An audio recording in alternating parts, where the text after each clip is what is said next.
Praise the Lord. Hallelujah. கர்த்தருக்கு மகிமை உண்டாவதாக. நீங்க எல்லாரும் நல்லா இருக்கீர்கள் என்று சொல்லி வாழ்த்துறேன். ஆண்டவராகிய இயேசு கிறிஸ்து நாமம் மகிமைப்படுவதாக. எப்பொழுதும் எல்லா சூழ்நிலையிலும் தேவனே பெரியவர், அவரே இரட்சகர். ஆமென். ஹல்லேலூயா. தேவனை விசுவாசிக்கிறவர்கள் அவர் உண்டு என்றும் பலன் அளிப்பார் என்றும் நீங்கள் நம்பும்போது நிச்சயமாக தேவன் பெரிய காரியங்கள் செய்வாராக. ஆமென். ஹல்லேலூயா. இந்த நாளில் காணப்போகிற தேவனுடைய வார்த்தை 1 தெசலோனிக்கேயர் 5ஆம் அதிகாரம் 21வது வசனம் சொல்லப்படுகிறது. எல்லாவற்றிலும் சோதித்து பார்த்து நன்மையானதை பிடித்துக் கொள்ளுங்கள். ஹல்லேலூயா. வசனம் சொல்லுகிறது பாருங்க, எல்லா விதத்திலையும் சோதித்துன்னு என்ன தெரியுங்களா? இது நல்லதா, அது சரியானது, அப்படி அல்ல. தேவனுடைய வார்த்தையினால, தேவனுடைய நன்மையினால வருகிற காரியமா சோதித்து பாருங்க. இன்னைக்கு அநேக தேவ பிள்ளைகள் சாத்தானால வருகிற நன்மைகளை விசுவாசத்தோடு ஏற்றுக்கொள்றாங்க. அது மட்டுமல்ல, தேவனுக்கு விரோதமான பலவிதமான காரியத்தை தேவ பிள்ளைகள் பிரியமா இருக்கிறாங்க.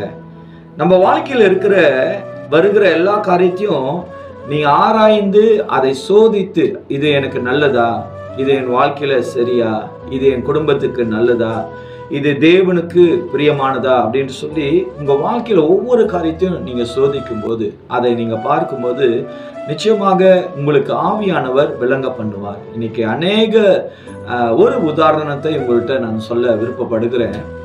ஒரு இடத்துல ஒரு நல்ல மியூசிக் வாசிக்கிற ஒரு தம்பி, அவர் நல்ல மியூசிக் வாசிப்பார். தேவன் நிறைய திறமைகளை அந்த மகனுக்கு கொடுத்திருந்தாரு. அந்த சகோதரன் எங்க போய் வாசிச்சாலும் தேவ பிரசனம் அவ்வளவு நல்லா இருக்கும்.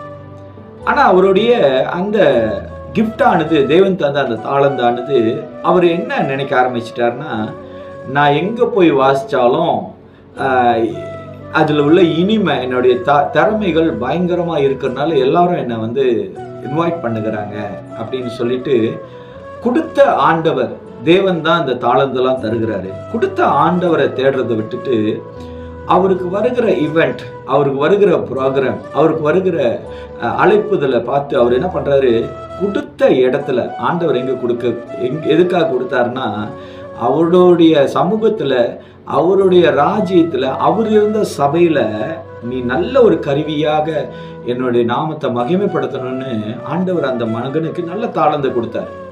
ஆனா அந்த மகன் என்ன பண்ணுகிறான், அந்த தாளந்த தீமையாய், அதான் சொல்லப்படுகிறது, எல்லாவற்றிலும் சோதித்து பார்த்து, நம்மள்கிட்ட இருக்கிறது எல்லாம் நல்லது அப்படின்னு நினைக்காதீங்க.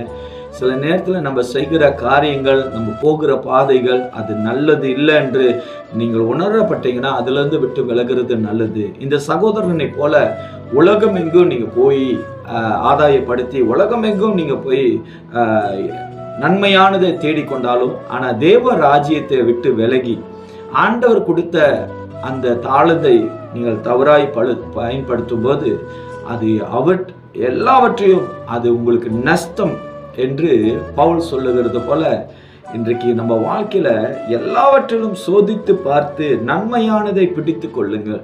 ஆண்டவருக்கு எது நன்மை, தேவனுடைய சித்தத்துக்கு எது நன்மை, அதை நீங்கள் செய்யும் போது நிச்சயமாக ஆண்டவர் உங்க வாழ்க்கையில, உங்க குடும்பத்துல பெரிய காரியங்கள் செய்வார். இந்த வசனத்தை கேட்டுக்கொண்டிருக்கிற தேவ பிள்ளைகளை, உங்க வாழ்க்கையில் இருக்கிற எல்லா நன்மைகளும் அது தேவனால் வந்தது. அது எப்பொழுதும் நீங்கள் பார்த்து கவனத்தோடு தேவனுடைய மகிமைக்காக நீங்கள் செய்யும் போது அது நிச்சயமாக அது நன்மையானதை உங்களுக்கு கொண்டு வரும் என்று சொல்லி உங்களை வாழ்த்துகிறேன். ஜெபம் செய்யுமாக. நல்ல ஆண்டவரே, இந்த வார்த்தைகளை கேட்ட ஒவ்வொரு தேவ பிள்ளைகளும் கர்த்தர் இடப்படுத்துங்க, தன் வழிகளை சரிப்படுத்துங்க. வசனம் 1 தெசலோனிக்கேயர் 5ஆம் அதிகாரம் 21வது வசனத்துல சொன்ன வார்த்தை ஒவ்வொரு பிள்ளைகளையும் பலப்படுத்துவதாக. தேவனே, இந்த வார்த்தைகளை கேட்ட ஒவ்வொரு பிள்ளைகள் மத்தியிலும் தேவ பிரசன்னம், தேவனுடைய சமாதானம் இருப்பதாக. இயேசுவின் நாமத்தில் ஜெபிக்கிறேன், எங்கள் ஜீவனில் நல்ல பிதாவே.